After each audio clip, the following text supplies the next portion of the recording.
52 years old. I'm 22 years in ministry now.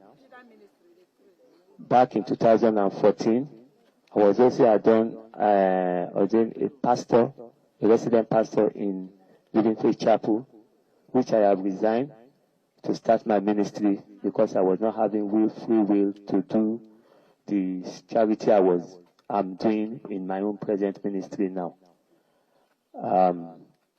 Some other thing, no. Okay. That is, I was actually ordained pastor by Bishop Abaremu. That is about some 20-something of us then, I don't know, in Ibadan.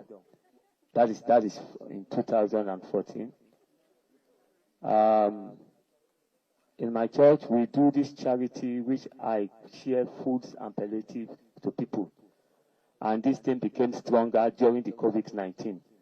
I felt so pity to the extent I don't have anything in my account, and people still come to me for help. So I have this underground which I have dug some time back when I was attacked by this Jagungbale in some many years ago, which the matter is in court, which I was, my neck was broken. I was in loot for some time with nails on my head, which is in the High Court of Ogun State for attempted murder. So I needed a place for escape in case of any further attack.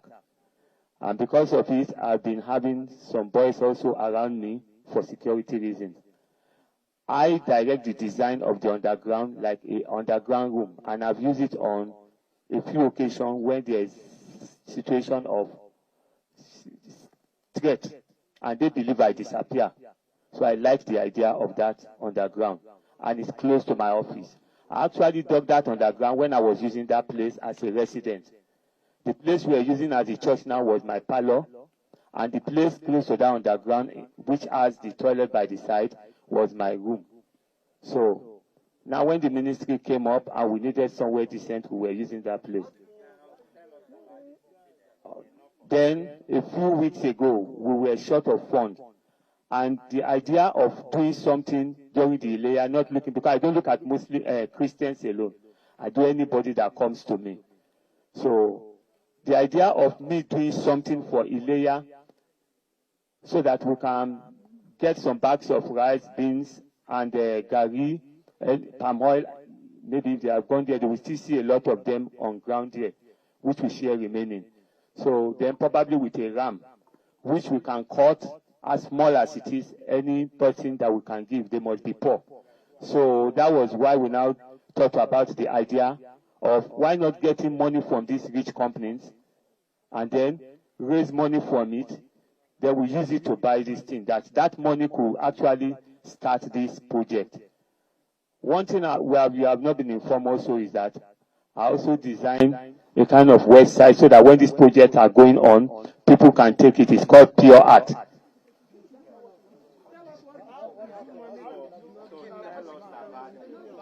No, we are not the owners of the gun. We didn't use gun.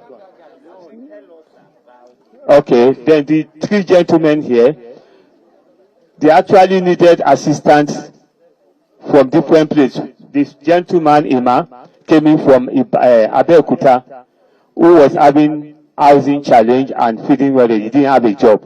So we got him a job. He was working. Then Brother Linus too was working with him. Okay. Okay, so the three of us actually was involved in the kidnap. Face up, what? So the three of us were involved in the, all of us were involved in the kidnap with the hope of raising funds and getting something before the Ileya. When eventually the man was brought in and you were struggling with him, who gave him?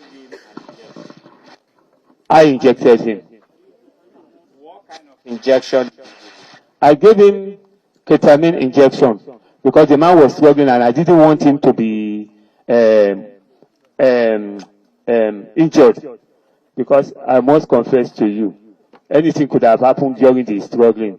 So I went in there. Is this injection I used to inject these animals and everything I kill, which I know paralyzes them. I put it in egg to catch snakes. So I quickly went to get it and inject his foot to stop him from struggling.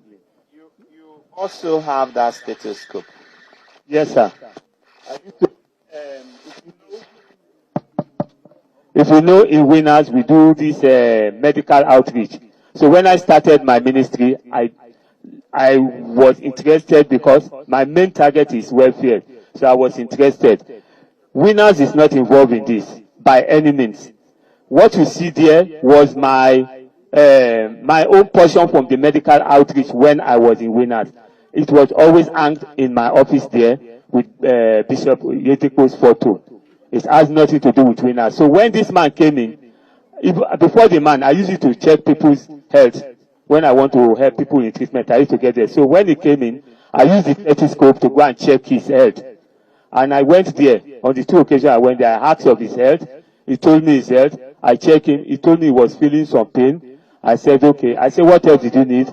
So I went out and get painkillers, these painkillers in packet, which they sell 400 and something with, again, please remember me of that antibiotic.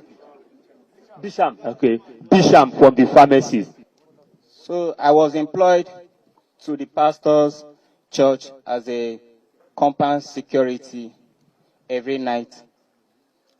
So the pastor invited the delivery man to deliver drugs for him. On the line, the pastor said that he wants to collect money from the company to buy bags of rice and other things for the layer, which I supported him. And I asked him a question that how long is the man going to stay? He said, after this month, if there is no money bring out, that will release the man. And I supported him too. So when the man came, we tried to bring the man down. We pinned the man down, and pastor injected him. When pastor injected him, he gave us instruction to take the man to the underground. And it's called Special Guest House. That's what the pastor do call the place. So we took the man there and left the man there. We do feed the man every morning and night. That's the pastor's instruction. We should feed the man every morning before closing. The night when we resume work, we feed him. And when we want to feed him, we untie him. He will eat and rest before we tie him back. Till the police arrested me and asked me to take them to where the victim was kept, which I did. I took them to the church. At the pulpit there was underground. So which I took them there, and the man was released. How long have you been involved in this kind of This is not funny at all. You are a pastor. Because you want to do charity, you decide to kidnap people. Well, guys, it's not a must to do it. If you don't have the money, leave it. I was doing charity stuff then, called John George Foundation. Few people were giving support, and since there is no support and I don't have money to do it again, I had to stop till God will provide for me. Then I kickstart, or I get someone that will sponsor or support. But now nobody is supporting, and me, I don't have money, so I have to stop. So, pastor, you don't even have anything. You are using the charity to justify your act of kidnapping. Oh God, no. You kidnap. You know they think God call you. You even built on the ground. Oh God, I don't tire. You have well, it is what it is. Thank you for watching. Comment, share. Comment what you think under the comment section. Please don't forget to subscribe, share, tell one, tell all. Share. God bless you.